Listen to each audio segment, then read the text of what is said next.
አሜሪካ ላይ የሚሳኤል ጥቃት ተፈጸመ። የዶክተር ደብረጽዮንና ጠቅላይ ሚኒስትር አብይ አህመድ ድብቁ ግንኙነት ተጋለጠ። አውሮፕላን ማረፊያው ተደበደበ። አስደንጋጩ መግለጫ ከትግራይ ተሰምቷል። በሆርሙዝ ወሽመጥ የ20 በመቶ የደህንነት ክፍያ ተጀመረ። ደማቅ ቀይ መስመር ተሰመረ።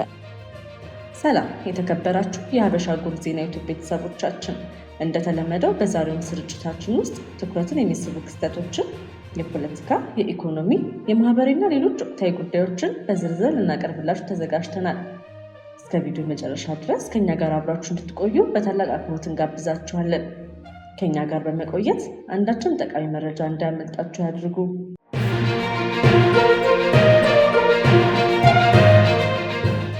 ወደ ዝርዝር መረጃዎቻችን እናልፋለን። የዶክተር ደብረጽዮን ገብረ ሚካኤል አንጃ በኃይል ክፍሉን ተቆጣጥሮ ከፌዴራል መንግስቱ ጋር በከፍተኛ ፍጥጫ ውስጥ እንደሚገኝ ይታወቃል። ይሁን እንጂ ይህ በይፋ የሚታየው የከረረ ጠላትነት እንዳለ ሆኖ ዶክተር ደብረጽዮንና ጠቅላይ ሚኒስትር አብይ አህመድ በሚስጥር እየተነጋገሩ ወይም እየሰሩ እንደሆነ ሰሞኑን በይፋ እየተነሳ ይገኛል። በፖለቲካ ሳይንስ የጀርባ ንግግሮች እጅግ በከረረ ጠላትነት ውስጥ ባሉ ኃይሎች መካከልም ቢሆን መኖራቸው የተለመደ የሀገር አስተዳደር አካል ነው። ጠቅላይ ሚኒስትር አብይ አህመድ እና ዶክተር ደብረጽዮን ሚስጥራዊ ወዳጆች ናቸው ለማለት ባያስደፍርም ጦርነት ድጋሚ እንዳይፈነዳ ሁኔታዎችን ለማርገብ ወይም ደግሞ ደም አፋሳሽ ግጭቶችን ለማስቀረት ሲባል መደበኛ ያልሆኑ የመገናኛ መስመሮች ክፍት ሆኖ ሊሆን ይችላል።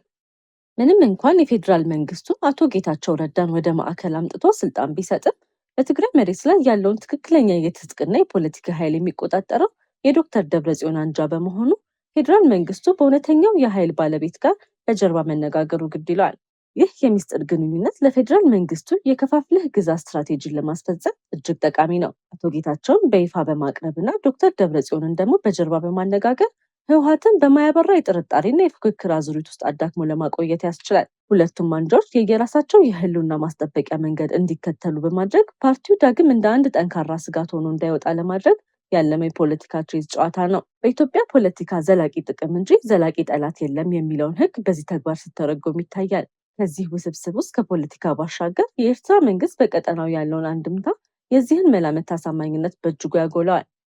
ከፕሪቶሪያው ሰላም ስምምነት በኋላ በአዲስ አበባና በአስመራ መካከል ያለው ግንኙነት እጅጉን ሻክሯል።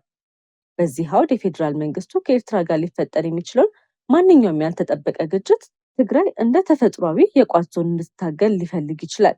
ስለዚህ የዶክተር ደብረጽዮን ታጣቂ ኃይል ሙሉ በሙሉ እንዲጠፋ ላይፈልግ ይችላል። በተጨማሪም የዶክተር ደብረጽዮን ቡድን በፖለቲካ መገለል ምክንያት ተገዶ ከኤርትራ ጋር አዲስ ግንኙነት እንዳይፈጥር ለመከላከል ፌዴራል መንግስቱ በጀርባ መስመሩን ክፍት አድርጎ ማቆየት ስትራቴጂካዊ ግዴታው ይሆናል። ይህ የሚያሳየው ያልተነገረው የኤርትራ ስጋት ሁለቱን የውስጥ ተቀናቃኞች የመጋረጃ ጀርባ እንዲነጋገሩ ያስገደዳቸው መሆኑ ነው። ከትግራይ ዜና ሳንወጣ ትግራይ ከመጀመሪያውኑ በተገለገለችበትና ተቀባይነት በሌለው የምክክር መድረክ አልሳተፍም አለች። የአምባገነኑ ጄኖሳይደሩ የአብይ አህመድ አገዛዝ በትግራይ ህዝብ ላይ የደረሰው የዘር ማጥፋት ወንጀል ውድመትና ጉዳት በዓለም ታይቶ ለማይታወቅ መሆኑን ለማንም ግልጽ ነው። የተፈጠረው ጄኖሳይድ በትግራይ ማህበራዊ፣ ኢኮኖሚያዊ፣ ጸጥታዊና ሉዓላዊ አንድነት ላይ ያስከተለው ጉዳትን በግልጽ እየታየ ነው። ከፕሪቶሪያው ሰላም ስምምነት መፈረም በኋላም ቢሆን የትግራይ ግዛታዊ አንድነት ወደ ነበረበት ይመለሳል። ወራሪዎች ከትግራይ ግዛት ይወጣሉ። በወራሪዎች እየተሰቃየ ያለው ህዝባችን ነፃ ይወጣል። የተሰደደውና የተፈናቀለው ህዝባችን ወደ ቀዬው ተመልሶ መደበኛ ኑሮውን ይመራል። የትግራይ መልሶ ማቋቋምና ግንባታም ይጀመራል፣ ልማትም ይጠናከራል ተብሎ ተጠብቆ ነበር። ይሁን እንጂ የጄኖሳይደሩ አብይ አህመድ አገዛዝ በተግባር የትግራይን ህዝብ ሳያጠፋ ሳያንበረክክና ሳይበትን ዙፋኑና ስልጣኑ እንደማይጸና በማመን ሁሉንም አይነት በደሎች እየፈጸመ ይገኛል። የፕሪቶሪያ የሰላም ስምምነት ከመተግበር ይልቅ ሌላ ዙር እገዳና ከበባ፣ የድሮን ጥቃቶችና ጄኖሳይዱ እንዲቀጥል ያደረገበት ሁኔታ ተፈጥሯል። የትግራይ ህዝብ በማንኛውም የዚህ ሀገር ተቋማት ውስጥ እንዳይወከል በማድረግ ምንም አይነት ተሳትፎና አስተዋጽኦ እንዳይኖረው አድርጓል። በአጠቃላይ አሰቃቂ በደሎችንና ግፎችን በመፈጸም የትግራይ ህዝብ ተዳክሞ እንዲንበረከክና እንዲበታተን ቀንና ሌሊት ያለ እረፍት እየሰራ ይገኛል። የጄኖሳይደሩ አምባገነን አብይ አህመድ አገዛዝ በትግራይ ህዝብ ላይ ይህን ሁሉ አይነት በደልና ግፍ ያደረሰ ያለበት ለፕሮፓጋንዳ ማሳመሪያ እንዲሆነው በምክክር ኮሚሽን ስም ያዘጋጀው የይስሙላ ምክክር መድረክ ሐምሌ 8 2018 ዓ.ም ጀምሮ እንደሚካሄድ በተለያዩ የሚዲያ አውታሮች በኩል እየገለጸ ይገኛል። ስለሆነም በዚህ የይስሙላ መድረክ ላይ በትግርኛ ተናጋሪ ስም የሚሳተፍ አካል ቢኖር የብልጽግና አባል ወይም ደጋፊ እንጂ የትግራይ ህዝብና መንግስት ውክልና የሚሳተፍበት ማንኛውም አካል እንደሌለ ሊታወቅ ይገባል የሚል መግለጫ አስተላልፈዋል። በሌላ ዜናችን በታሪክ ላይ የተዘራው የሐሰት ትርክት ተፍቆ በእውነተኛው እስኪተካ ቀይ መስመር አስቀምጠዋል። የጎንደር ፋኖ ዞች ውህደት መፈጸማቸውን አስታውቀዋል። ከአጋርና ከጠላት ኃይሎች ጋር ስላላቸው ግንኙነትም ቀይ መስመር አስቀምጠዋል። በአማራ ፋኖ ብሔራዊ ንቅናቄ ስር የጎንደር እዝ ግዛት በላይ ዘለቀ እዝ አንድነት ለብርታት ብርታት ለአሸናፊነት በሚል መሪ ቃል ያካሄደውን የሰማዕታት አደራ የአንድነት ጉባኤ መጠናቀቅን በይፋ ወደ አንድ እዝ መዋሃዱን አስታወቀ። ሐምሌ 5 ቀን 2018 ዓ.ም በተካሄደው በዚህ ጉባኤ ቀደም ሲል በጎንደር ዞን ይንቀሳቀሱ የነበሩ ሁለት የተለያዩ እዞች ሙሉ በሙሉ መዋሃዳቸው የተበሰረ ሲሆን ንቅናቄው የሚመራባቸውንና ድርድር የማይደረግባቸውን የፖለቲካ ቀይ መስመሮች በይፋ አስቀምጧል። የትብብርና የጠላትነት ቀይ መስመሮች። እዙ በወጣው መግለጫ ንቅናቄው የሚታገልለት የአማራ ሕዝብ ጥቅምና መብትን ለማስከበር ግንኙነትና ትብብር የሚደረግባቸው እንዲሁም ፍጹም ግንኙነት የማይደረግባቸውን አካላት በሚከተለው መልኩ ለይቷል።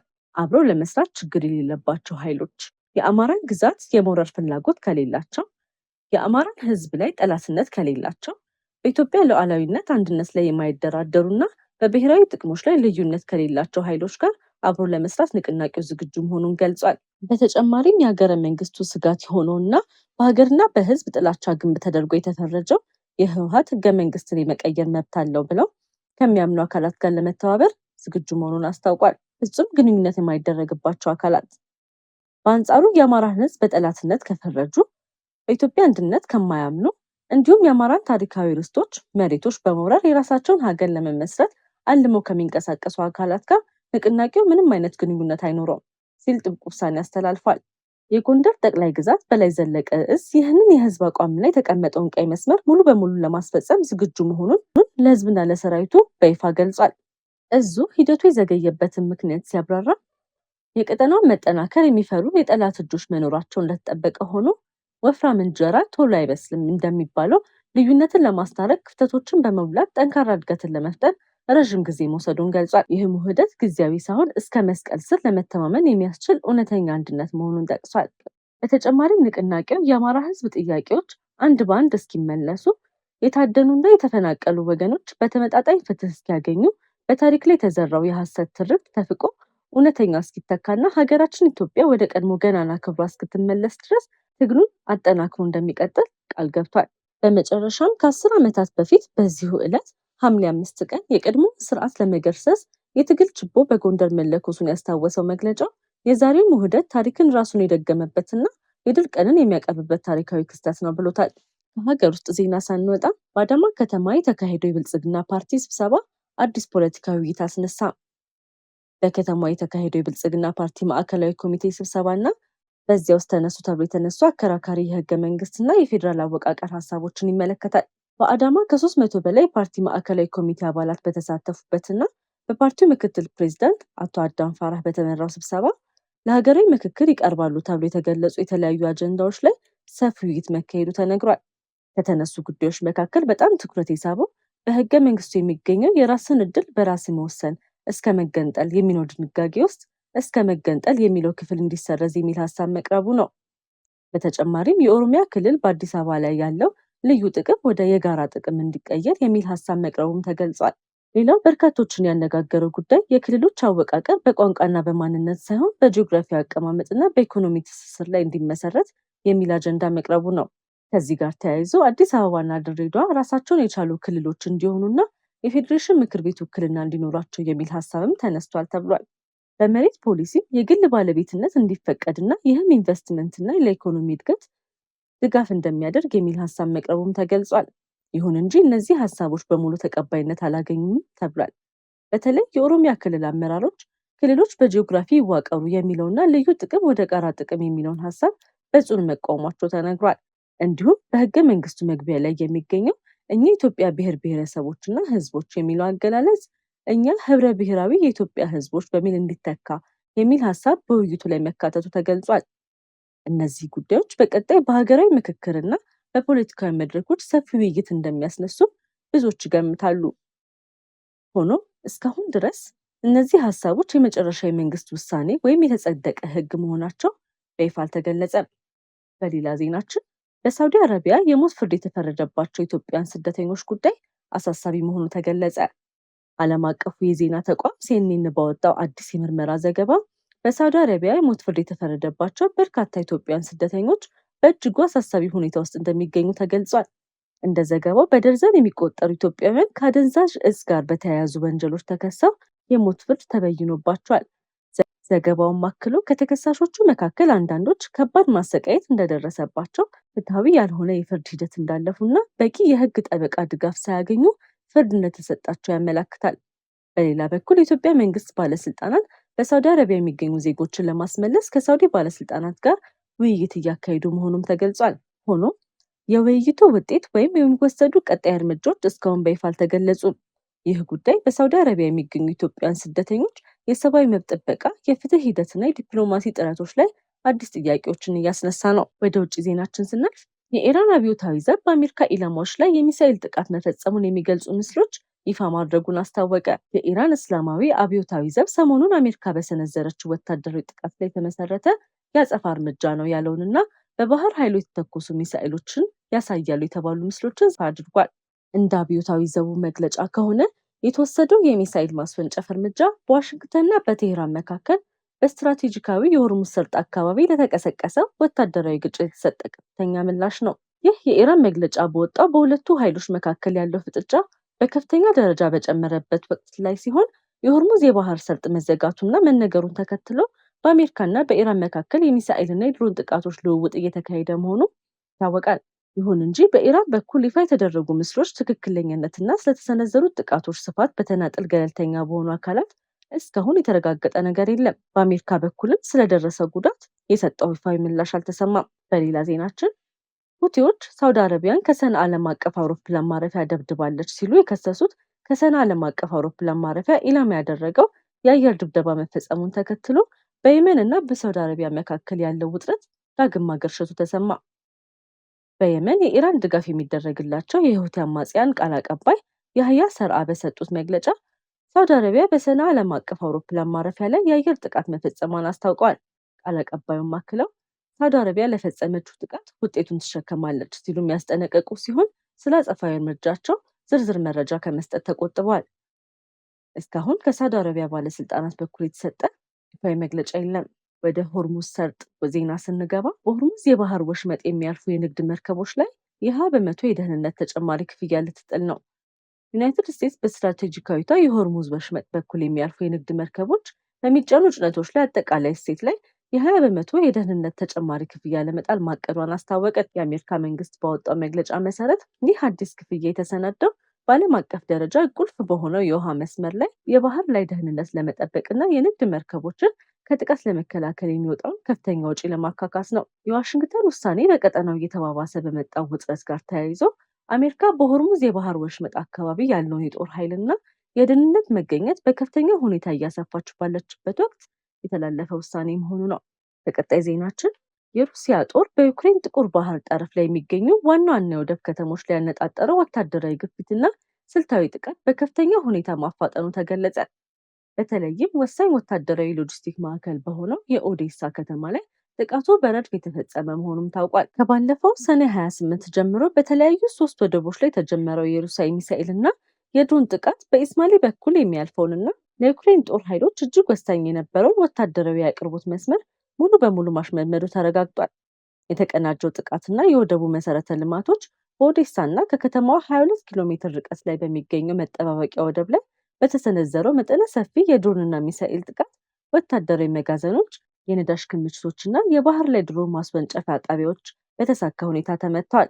በተጨማሪም ለግንባር ቀደም የዩክሬን ጦር ክፍሎች ነዳጅና ስንቅ በማቅረብ ላይ የነበረው ዋና የሎጂስቲክ ማዕከልም መውደሙ ታውቋል። ከሩሲያ ስልታዊ እርምጃዎች በስተጀርባ ያሉ 3 ዋና ምክንያቶች የአዞቭ ባህር አጸፋ፣ ዩክሬን ከኦዴሳ ጠረፍ በመነሳት በሩሲያ ወደቦች ላይ የሰነዘረችው ጥቃት፣ ሩሲያ የአጸፋ እርምጃ የወሰደች ሲሆን ጥቃቱን ያስቻለው የዩክሬን ባህር ላይ መዋቅር እያፈራረሰች ትገኛለች። በሌላኛው የመከላከያ ስትራቴጂ ዩክሬን በክሪሚያ ላይ የምትሰነዝረው የባህር ላይ ድሮን ጥቃት ለማሸነፍ ሩሲያ እነዚህን ኦፕሬሽኖች መነሻ የሆኑ የባህር ዳርቻ መሰረተ ልማቶችን በስልት እያወደመች ነው። የኔቶ አቅርቦትን ማቋረጥ፣ በሮማኒያና ቡልጋሪያ በኩል ወደ ዩክሬን የሚገቡ የጦር መሳሪያዎች አቅርቦትን ማቋረጥ ታስቦ የተደረገ ሲሆን ይህ ኮሪደር ከተዘጋ በአቅራቢያ የሚገኘው የኔቶ የአየር ኃይል ማዕከል በቀጥታ አደጋ ይጋለጣል። በሌላ ዜናችን በታይላንድ ዋና ከተማ ባንኮክ በሚገኘው አንድ የመጠጥ ቤት በተከሰተ ከባድ አደጋ ቢያንስ 27 ሰዎች ሕይወታቸውን ሲያጡ ከ60 በላይ ሰዎች ደግሞ ቆስሏል።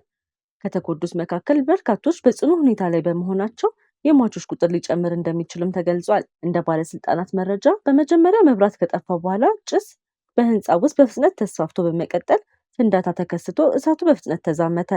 በዚህም ምክንያት ብዙ ሰዎች ለማምለጥ እየሞከሩ በጭስ ታፍነው ህይወታቸውን አጥተዋል። የአደጋው መንስኤ በይፋ ባይታወቅም የኤሌክትሪክ ስርዓት ወይም የአየር ማቀዝቀዣ መሳሪያ ላይ የተፈጠረ ችግር ሊሆን እንደሚችል የመጀመሪያ ግምቶች ያመላክታሉ። የታይላንድ ፖሊስ እና የአደጋ ምርመራ ባለሙያዎች የእሳቱን ትክክለኛ መንስኤና የደህንነት ግድፈቶች የነበሩ ወይም አልነበሩ የሚለውን ለማጣራት ምርመራ ጀምረዋል።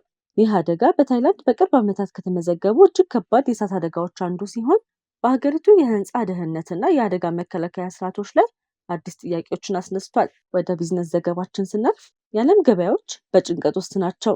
የነዳጅ ዋጋ ከፍ ብሏል። በመካከለኛው ምስራቅ የተባባሰ በሚገኘው የጂኦፖለቲካል ውጥረት ምክንያት የዓለም የፋይናንስ ገበያዎች ጭንቀት ውስጥ ገብተዋል።